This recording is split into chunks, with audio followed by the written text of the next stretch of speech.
Bismillahirrahmanirrahim. Assalamualaikum warahmatullahi wabarakatuh. Saya Rika Amalia dengan NIM 70200122080 dari kelas Kesehatan Masyarakat A. Pada kesempatan ini akan menjelaskan tentang sistem kekebalan tubuh manusia. Sistem kekebalan adalah sistem pertahanan tubuh. Sistem ini melindungi tubuh dari organisme penyebab penyakit yang disebut patogen. Perlindungannya memiliki beberapa lapisan. Pertama, patogen yang menyerang bertemu dengan sejumlah penghalang permukaan yang terdiri dari hambatan fisik, kimia, dan biologis yang dirancang untuk mencegahnya. Penghalang fisik utama adalah kulit yang menutupi seluruh tubuh. Sistem tubuh yang terbuka terhadap lingkungan luar seperti sistem pernafasan, pencernaan, saluran kencing, dan reproduksi, masing-masing lendir menjebak mereka, bersin atau batuk refleks mengeluarkannya, sedangkan urin secara mekanis mengeluarkannya. Hambatan kimiawi termasuk asam lambung dan berbagai zat antimikroba dalam keringat, air liur, air mata, dan cairan tubuh lainnya. Kulit dan selaput lendir juga sangat dihuni oleh flora normal tubuh yang bersaing dengan patogen untuk mendapatkan nutrisi dan ruang, menyediakan penghalang biologis. Jika suatu organisme berhasil melewati penghalang permukaan, misalnya melalui serpihan yang menembus kulit, ia akan bertemu dengan komponen bawaan dari sistem kekebalan yang memberikan respon langsung tetapi tidak spesifik. Jika ini gagal untuk menahan infeksi, lapisan pertahanan lain yang disebut respon imun adaptif atau diadap ikut aktif. Respon adaptif butuh waktu lebih lama untuk diaktifkan, tetapi lebih efektif karena target khususnya ialah patogen. Ia juga meninggalkan dapat bereaksi lebih cepat saat ada serangan patogen yang sama. Peran utama dari sistem imun adalah sel darah putih atau leukosit. Semua leukosit berasal dari sel induk hematopoietik di sumsum tulang belakang. Masing-masing memiliki peran berbeda dalam respon imun.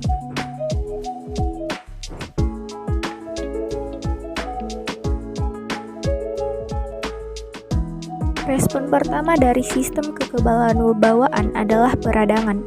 Makrofag yang menetap, yang terus-menerus berpatroli pada jaringan tubuh, menelan patogen dan melepaskan bahan kimia inflamasi yang disebut sitokin, yang menarik sel-sel kekebalan lain ke lokasi cedera. Basofil, eosinofil, dan sel mast melepaskan sitokinnya sendiri, memperkuat peradangan. Sitokin melebarkan pembuluh darah, meningkatkan aliran darah, dan bertanggung jawab atas tanda-tanda klinis peradangan seperti kemerahan dan pembengkakan. Mereka bekerja pada sel endotel pembuluh darah dan berfungsi sebagai isyarat kimiawi untuk migrasi neutrofil, fagosit utama yang terlibat dalam pertahanan lini pertama. Sel endotel yang teraktivasi menempel pada neutrofil dalam aliran, memperlambatnya sebelum membuatnya masuk melalui dinding pembuluh. Neutrofil menelan bakteri dan menghancurkannya dengan enzim atau piroksin prosesnya. Puing-puingnya kemudian membentuk nanah di lokasi cedera. Respon imun adaptif dimulai dengan apa yang disebut sel penyaji antigen, di mana sel dendritik paling efektif. Sel dendritik penduduk di lokasi infeksi menelan patogen, memotongnya menjadi beberapa bagian yang disebut antigen dan menampilkannya di permukaannya. Sel dendritik ini kemudian diambil oleh kapiler limfatik dan melakukan perjalanan ke kelenjar getah bening, di mana mereka menyajikan antigen ke sel T yang cocok. Patogen itu sendiri juga dapat melakukan perjalanan di kelenjar getah bening, di mana ia mungkin menemukan sel B yang cocok. Proses pencarian jodoh mendasari spesifikasi respon imun adaptif.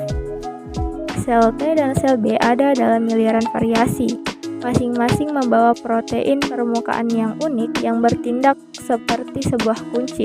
Di antara miliaran kunci ini menghasilkan sel memori, siap untuk infeksi di masa mendatang oleh patogen yang sama, dan sel efektor yang meliputi sel T sitotoksik beraktivasi dan sel B plasma yang memproduksi antibodi.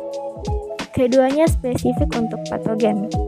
Antibodi dan sel T sitotoksik kemudian meninggalkan kelenjar getah bening untuk mengalirkan darah ke tempat infeksi.